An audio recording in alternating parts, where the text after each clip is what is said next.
नमस्कार, आप देख रहे हैं महामाया न्यूज। मैं हूं सैयद फैजुर रहमान। आइए नजर डालते हैं अब तक के खास हेडलाइंस पर।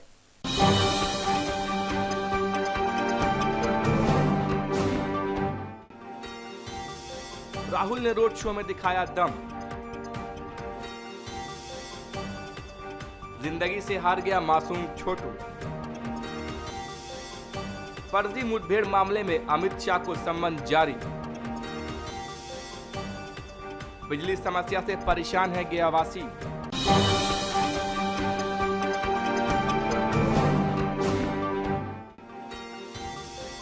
गया में बेखौफ घूम रहे हैं अपराधी। नियमों की धज्जियां उड़ रही है गया रेलवे स्टेशन पर। वैध रेलवे स्टैंड कर रहा है अवैध धंधा। खबरों की शुरुआत सबसे पहले राहुल गांधी की रोड शो से। वाराणसी में रोड शो की राजनीति जारी है। बनारस से कांग्रेस प्रत्याशी अजय राय के लिए प्रचार करने के लिए राहुल गांधी आज बनारस में पहुंचे। वाराणसी में गोलगड्ढा से शुरू हुआ राहुल गांधी का रोड शो लखा गेट पर जाकर खत्म हो गया। सुबह गोलगड्ढा से शुरू होकर ये रोड शो लोहारबीर होते हुए लंका पर पहुंचा। राहुल गांधी के साथ समर्थकों की भारी भीड़ थी। रोड शो के दौरान खुले ट्रक में सवार राहुल गांधी ने अपने समर्थकों का हाथ मिलाकर अभिवादन करते नजर आए। राहुल के स्वागत के लिए जगह जगह कांग्रेसी समर्थकों की भारी भीड़ जुटी हुई थी। लंका पहुंचकर राहुल ने मालवीय की मूर्ति पर माल्यार्पण किया। राहुल गांधी ने इस रोड शो को बीजेपी नेता नरेंद्र मोदी और आम आदमी पार्टी के रोड शो के जवाब के तौर पर देखा जा रहा है। कांग्रेस उपाध्यक्ष राहुल गांधी के इस रोड शो में राहुल के अलावा केंद्रीय मंत्री गुलाम नबी आजाद, राशिद अल्वी और राज बब्बर सहित पार्टी के कई वरिष्ठ नेता मौजूद थे। राहुल के रोड शो को अमेठी में हुई मोदी की रैली का जवाब माना जा रहा है। औपचारिक कार्यक्रम के अनुसार कांग्रेस उपाध्यक्ष बाद में वाराणसी जिले के चिराई गांव ब्लॉक के 57 में एक बैठक के संबोधित किया। अगली खबर बिहार के गया जिले से। 10.5 घंटे की कड़ी मुशक्कत के बाद 70 फीट बोरवेल में गिरे श्रेयम को जिंदा निकाल लिया गया, पर देर रात हॉस्पिटल में उसकी इलाज के दौरान मौत हो गई। शेरघाटी थाना क्षेत्र के चेरकीडी गांव में शुक्रवार अपहरण 2 बजे 4 वर्षीय शर्रम उर्फ छोटू 70 फीट गहरे बोरवेल में गिर गया था। प्रशासनिक महकमा मासूम की मौत के मुंह से निकालने के प्रयास में लगातार जुटा रहा। पटना से पहुंची एसडीआरएफ के जवानों ने रात 12:30 बजे तक शर्रम को निकाला तो वह बेहोश था। उसे ऑक्सीजन लगाकर अनुग्धा नारायण मेडिकल कॉलेज भेजा गया, जहां उसकी मौत हो गई।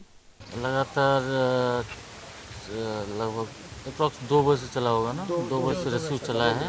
एनडीआरएफ टीम अपने लेवल से हमारे जो साहब लीड कर रहे थे, उसमें 3-4 डीसीएलआर साहब भी थे, 3-4 उन्होंने ये सीबी का मशीन है, जेसीबी पॉपुलर लगाया उन्होंने। गर्मी होने के कारण से थोड़ा सा दिक्कत हो रहा था, लेकिन काफ़ी कोशिश किया गया। उसके बाद भी भगवान के हाथ में ये सब चीज़ है, क्योंकि डीएम साहब ने निर्देश दिया था। सभी पदाधिकारी वहाँ पर हम लोग मौजूद थे। हेल्थ के लगभग 3-4 टीम वहाँ पे थी रेस्क्यू में, साथ में एडमिनिस्ट्रेशन के लगभग 3-4 पदाधिकारी वहाँ पर लगातार थे। पुलिस के पदाधिकारी वहाँ पे थे, मौजूद थे। उन्होंने किया, अथक प्रयास किया। अथक प्रयास के बाद जब बॉडी निकला तो अभी जब डॉक्टर डिक्लेयर किया कि बच्चा डेथ कर गया। भाजपा नेता अमित शाह की फिर मुश्किलें बढ़ गई है।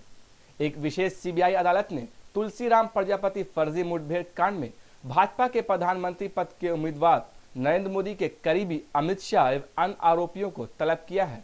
सुनवाई के पहले दिन विशेष न्यायाधीश जेटी उत्पल ने आरोपियों को सम्मन जारी किया और 23 मई को उन्हें पेश होने को कहा।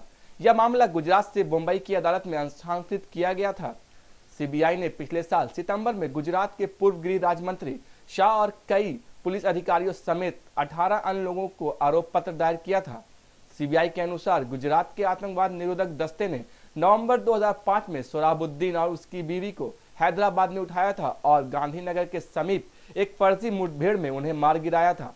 जांच एजेंसी के मुताबिक इस गवाह में चश्मदीद गवाह तुलसी प्रजापति को उसके बाद दिसंबर 2006 में गुजरात में बनसकट्टा जिले के चपारी गांव में पुलिस ने मार गिराया था।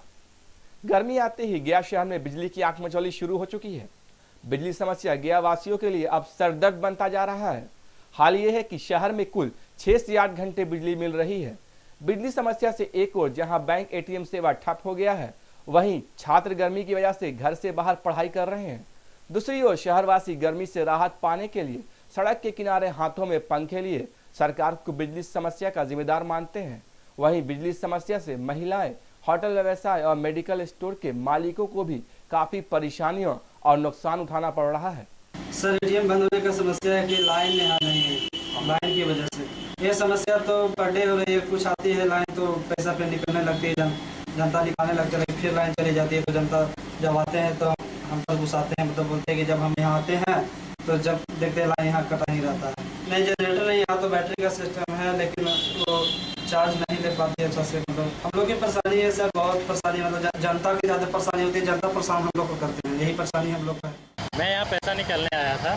बिहार में लाइट की स्थिति इतना ख़राब है कि कोई भी एटीएम काम नहीं कर रहा है। मैं अभी गालिब कॉलेज के पास आया, इससे पहले मैं आगे ICICI बैंक के एटीएम में गया था, सब जगह वही हाल है। तो ऐसा नहीं लगता है कि ये स्थिति सुधरेगी, बहुत ख़राब है स्थिति है लाइट की। एटीएम के अलावा और भी परेशानी है, रात में लाइट कट जाती है तो रात भर नींद नहीं आती। छत पे भागिए, छत पे भी से नहीं, फिर सुबह में वही हाल, मोटर नहीं चल रही, पानी आदमी नहा नहीं पा रहा है, जाकर फिर नल चलाना पड़ता है, चला के नहा के निकलना पड़ता है। सुबह सुबह मॉर्निंग स्कूल है और उसके में तकलीफ होती है, मोटर नहीं चले, पानी नहीं है टंकी में। तो लाइट रहने से हम लोग को पढ़ाई में दिक्कत हो रहा है, पढ़ नहीं पा रहे हैं। मेरा 12th का एग्जाम है और अलग कंपटीशन का भी मतलब एग्जाम देना है, तो पढ़ाई भी पूरा नहीं हो पा रहा है। इसके कारण से हम लोग अपनी तैयारी के लिए घर के बाहर रहकर नहीं पढ़ना पसंद कर रहे हैं। लाइट है नहीं तो पढ़ेंगे।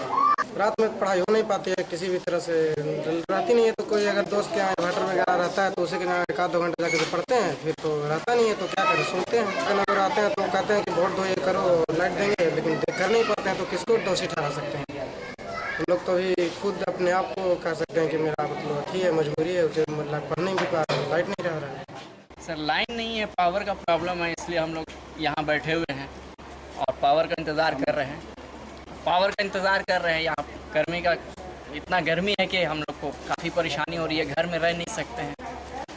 घर बिल्कुल बंद है हमारा, खिड़की से भी गर्म हवा आती है, इसलिए बाहर में थोड़ा टाइम बिता रहे हैं। लाइट आएगा तो फिर जाएंगे। और लाइट का कंडीशन इतना ख़राब है कि 2 घंटा 3 घंटा दिन भर में मुश्किल से लाइट रह रही है। और रात में तो कटती है। सुबह में 3 बजे से हम लोग जागते हैं, 3 बजे लाइट चली गई तो चली गई, फिर उस टाइम से फिर हम लोग गाना गाते रहते हैं, सुबह का इंतज़ार करते रहते हैं। इसका कंडीशन ये इतना ख़राब है कि लाइट नहीं है तो हमारे यहाँ मोटर नहीं चल रहा है, पानी नहीं आ रहा है। लाइट नहीं है तो यहाँ पानी का सप्लाई सही से नहीं है, प्रेशर नहीं है पानी का, ये सब दिक्कत हो रहा है यहाँ मोहल्ले में। ऐसा है कि लाइन जब कट जाती है तो फ्रिज बंद हो जाता है। फ्रिज बंद हो जाने से अगर 1 घंटे के अंदर लाइन नहीं आता है तो फिर हम लोग को उसका अल्टरनेटिव अरेंजमेंट करना पड़ता है, जो छोटे दुकानदार के लिए बहुत प्रॉब्लम है कि हम उसके लिए जनरेटर रखें या फिर या बड़े इन्वर्टर रखें, तो ये पॉसिबल नहीं है। इसलिए हम लोग के बिज़नेस पर बहुत असर पड़ता है और दवाएँ ख़राब हो जाती है। नतीजा ये है कि हम लोग महंगी दवाएं अब नहीं रख पा रहे हैं, तो लाखों रुपए का नुकसान हुआ है ये। और अब ऐसा हुआ है कि हमारी एक दुकान, इम्पॉर्टेंट दुकान है इस एरिया की, हमारे यहाँ लाइफ सेविंग जो कॉस्टली दवा है वो हम नहीं रख पाते हैं, तो ये पब्लिक को इसका सफ़र करना पड़ता है। और रात में ऐसे भी 1-2 घंटा बिजली गुल हो जाती है और गर्मी इस कदर है कि परेशानी होती ही है। लेकिन सबसे बड़ी बात है कि हमारे बिजनेस हैम्पर हो रहा है बिजली ये व्यवस्था ठीक नहीं रहने से। इसलिए इस व्यवस्था को जल्द से जल्द ठीक किया जाए ताकि हमसे रिलेटेड जितने पब्लिक हैं उनको सुविधा हो। बराबर यहाँ पे GM के यहाँ मेमोरेंडम दिया जाता है लेकिन कोई एक्शन वगैरह नहीं होता है। हमेशा ये होता है कि आज पंचायत खड़ा वहाँ पे जल गया है, ग्रिड जल गया है, इसलिए व्यवस्था ऐसा हो गया है। कभी कभी चंदौती जल गया है, वो व्यवस्था हो गया, हम लोग परेशान हैं। जबकि VIP का लाइन हमेशा रहता है, कभी भी ऐसा नहीं होता है कि हमारे यहाँ कमिश्नर, DM या SP साहब जो फीडर उनका है उनका कभी बन रहा है। एक बार हमने ऐसा किया था कि जाके हम GM से मिले थे इससे बहुत पहले, तो हमने उनसे कहा था कि भाई देखिए आप लोग खाना खाते हैं और बगल में पड़ोसी आपका भूखा रहता है, ये अच्छी बात नहीं है, किसी धर्म में नहीं है। तो उन्होंने कहा था ठीक है ऐसा नहीं होगा, अगर आपके यहाँ बिजली नहीं रहेगी तो हम भी अपनी बिजली बंद रखें। लेकिन हम तो देख रहे हैं कि उनके यहाँ बिजली जल रही है, हम लोग रात भर सो नहीं रहे हैं। गया के रामपुर थाना क्षेत्र अंतर्गत शास्त्री नगर मोहल्ले निवासी राम नारायण सिंह के पुत्र श्रीकांत सिंह तथा पत्नी ललिता देवी मिर्जा गालिब कॉलेज के समीप कैनरा बैंक से 2.5 लाख रुपए निकालकर रिक्शा में जैसे ही बैठी आयुक्त निवास के समीप पहुंची, तभी बाइक सवार अपराधियों ने पैसे से भरा बैग छीनकर ले भागे। ज्ञात हो कि 24 मई को शादी है और उसी के लिए सामान की खरीदारी के लिए बैंक से पैसे निकालकर वो लोग आ रहे थे। घटना के बाद भीड़ देखकर उसी रास्ते से गुजर रहे वरीय पुलिस अधीक्षक निशांत कुमार तिवारी ने देखा तो उसे अपने साथ लेकर सिविल लाइन थाना पहुंचाया। उसके बाद श्रीकांत सिंह ने प्राथमिक दर्ज कराई। वहीं दूसरी तरफ गया के डाक बंगला रोड स्थित फोटोकॉपियर दुकान के रिश्तेदार रजा खान भी उसी बैंक से 2 लाख रुपए निकालकर अपने स्कूटी में रख निकला। वाहन खरीदने के लिए बैंक से पैसे निकालकर किसी व्यक्ति से बात करने चले गए। वापस आकर देखा तो स्कूटी की डिक्की टूटा हुआ था और पैसे गायब थे। ये मैं कैनरा बैंक सूरजपुरी रोड से 2.5 लाख रुपए कैश निकाल कर ले जा रहा था। तो लगभग कमिश्नर साहब के रेजिडेंस के पास से एक बाइक सवार आया। एक बाइक पे दो लोग बैठे हुए थे, तो बैग लेकर कहाँ से चले 2.5 लाख रुपए। ये ऐसे मेरी शादी होने वाली थी, छीनने की कोशिश की मैंने, लेकिन वो निकल कर भाग गए। जैसे हम थे और मेरी माँ थी। अच्छा। तो हम लोग रिक्शे पे जा रहे थे, पीछे से वो लोग आए और ये बैग छीन करके भागने लगे।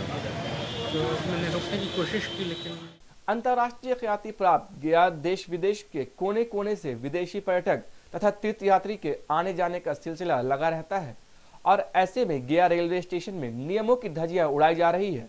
गया स्टेशन के प्रवेश द्वार के अंदर जाते ही स्टेशन परिसर में ही यात्री विश्राम करते नजर आते हैं और प्रतिशाले में अधिकृत रूप से लोग जमे रहते हैं, तो वहीं प्लेटफॉर्म पर जानवर घूमते रहते नजर आते हैं। यही नहीं, लोग साइकिल से भी प्लेटफॉर्म पार करते हैं। इन सारी अनदेखियों पर नजर रखने के लिए रेल पुलिस तथा आरपीएफ भी है, लेकिन वो खुद इन सारी नियम कानून की धज्जियां उड़ाते फिरते हैं। प्लेटफॉर्म पर जानवरों का घूमना तथा पुलिस की लगी मोटरसाइकिल का दिखना साफ जाहिर करता है कि गया स्टेशन पर कितना रेल नियमों का पालन होता है। गया रेलवे स्टेशन को मॉडल स्टेशन के रूप में बहुत जल्द ही उभरने वाला है, जिस पर प्लेटफॉर्म से लेकर स्टेशन परिसर को सुजीजित और सुंदर तथा यात्रियों की सुविधा बढ़ाने को लेकर अरबों रुपए खर्च करने की योजना है। इस संबंध में गया रेलवे स्टेशन प्रबंधक नागेंद्र प्रसाद ने बताया कि समय समय पर अधिकृत रूप से स्टेशन परिसर में घूमने या साइकिल तथा मोटरसाइकिल चलाने वालों के खिलाफ कानूनी कार्रवाई की जाती है। हमारे यहाँ एरिया अफसर हैं, इनके देख रेख में हम लोग SI जितने सुपरवाइजर थे हर एक डिपार्टमेंट के, वो सभी आए और सबों ने जो तो रिजर्वेशन ऑफिस का निरीक्षण किया, बुकिंग ऑफिस का निरीक्षण किया, 1 number platform, 4-5 number platform, inquiry waiting hall, इन सबों का निरीक्षण हम लोग किए। साफ सफाई के मामले में तो सामान्य देखा गया। अभी जो है एजेंसी पूरी मैन पावर नहीं लगा पाया है, लेकिन फिर भी ठीक ठाक है जैसा चल रहा है। इसमें तो टाइम टू टाइम लोगों को समझाते हैं, कन्विंस करते हैं, बतलाते हैं कि अवैध है और करते हैं। जहाँ तक होता है लोगों को सलाह देते हैं, इस बात का भी बतलाते हैं कि भाई देखिए दंडनीय है, इस तरह की बात होगी तो दंडनीय होगा। इसके आगे और कार्रवाई तो विशेष हमारे यहाँ आरपीएफ हैं, जीआरपी हैं, ये सब मिलजुल करके देख रेख रखते हैं। रह गई बात हमारे यहाँ वेटिंग हॉल का, टाइम टू टाइम उसका चेकिंग करते हैं। BIC TC वगैरह को लेकर के सभी संबंधित जितने स्टाफ हैं जाकर के औचक निरीक्षण किया है कई बार। तो यदि कुछ अपूर्णता पाई जाती है, जैसे मान लिया कि बिना टिकट के लड़कियों लोगों का भी जैसे देखा है कि ज़्यादा गोलबंदी रहता है वहाँ, उन लोगों को सलाह देते हैं, समझाते हैं कि भाई यहाँ पर अवैध है। जानकारी के लिए अनाउंसमेंट करवाया जाता है, आपका ये इंक्वायरी से अनाउंसमेंट करवाया जाता है कि ये अवैध है। ये सब कार्यक्रम जो अनफॉर्चुनेट जो देखा जाता है ऑब्जेक्शनेबल है, ये वो तो अनाउंसमेंट तो होता है, प्रक्रिया तो जारी रहती है। गया रेलवे स्टेशन के पार्किंग स्टैंड के संचालकों के द्वारा यात्रियों से ज्यादा वसूले जा रहे हैं पैसे। वैड स्टैंड कर रहा है अवैध धंधा। गया रेलवे स्टेशन के पार्किंग स्टैंड के संचालकों के द्वारा यात्रियों के द्वारा साइकिल और मोटरसाइकिल लगाने के लिए निर्धारित मूल्यों से दुगना पैसे वसूलने में लगे हैं। निर्धारित मूल्य की सूची स्टैंड के प्रवेश द्वार पर साइकिल के लिए 1 रुपए तथा मोटरसाइकिल के लिए 2.5 रुपए अंकित हैं, लेकिन स्टैंड के संविधाओं द्वारा साइकिल के लिए 5 तथा मोटरसाइकिल के लिए 10 रुपए वसूला जा रहा है। और जब कभी इसका कोई यात्री विरोध भी किया तो उसके साथ मारपीट की जाती है। यहाँ अपने परिजनों को गया स्टेशन पहुंचाने के लिए आते हैं तो स्टैंड में पार्क करते हैं तथा यहाँ से गया के आसपास ड्यूटी जाने वाले भी अपने वाहनों को पार्क करते हैं और उन्हें मजबूरन एक्स्ट्रा पैसा देना पड़ रहा है। यह संविदा 23 नवंबर 2013 से 20 नवंबर 2016 तक है, यानी यूँ कह सकते हैं कि इतने दिनों तक लूटने का परमिट मिला है। तो साइकिल लगाते हैं, सुबह में 6 बजे लगाते हैं और लगभग 12 बजे 1 बजे निकालते हैं तो भी 5 रुपये लगता है, और 7-8 बजे शाम को भी निकालते हैं तो भी 5 रुपये लगता है। सरकारी रेट तो 1.5 रुपये लिखा हुआ, लेकिन 1.5 रुपये कभी लगा नहीं है। कंप्लेन किया तो बोला कि जहाँ तुमको जाना है जाओ, कोई इसमें हमको आती नहीं है, तो 5 रुपये ही लगेगा। 6 घंटे से ऊपर 3 रुपया लगता है, 6 घंटा के अंदर रहता है सही, 1 से 1.5 रुपया लगता है। मोटरसाइकिल लगाया था सुबह में 10 रुपये लिए थे, 6 बजे लगाए हैं, अभी ले जा रहे हैं 2 बजे। फिलहाल खबरों में इतना ही। मुझे और मेरी पूरी टीम को दीजिए इजाजत। नमस्कार।